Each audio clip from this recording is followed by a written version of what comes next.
Have a wonderful day everyone! This is Dr. Lorna and welcome back to my channel!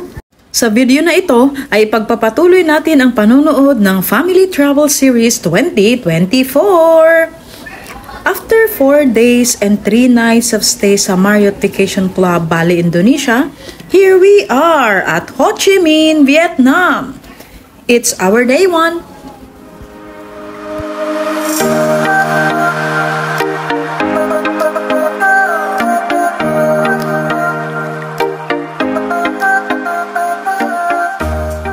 We are new in this area kaya naghahanap kami ng information center as usual. Mostly, ang mga directions nakasulat in their language. Hindi kami makakita ng English. Kaya naman, sinusundan na lang namin yung mga kapareho naming foreigners in this area. And it is effective!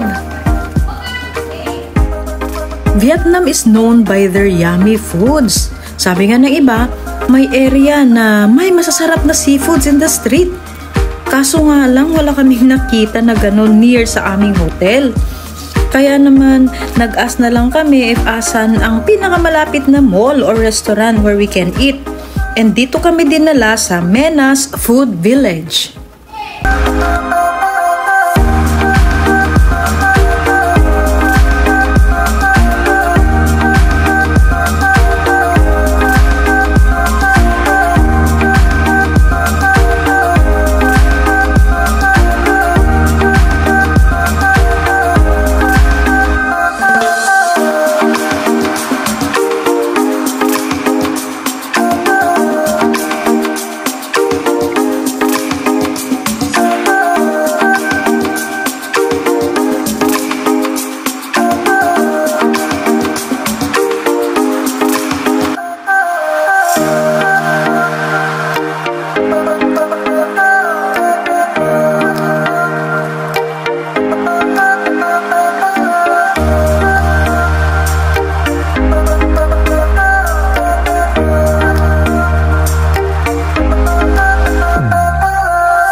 Wala talaga akong masasabi kundi masasarap ang timpla na with spices ng mga foods nila.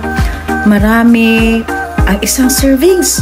Pati drinks, ang lalaki ng mga lagayan. And guys, it's really affordable.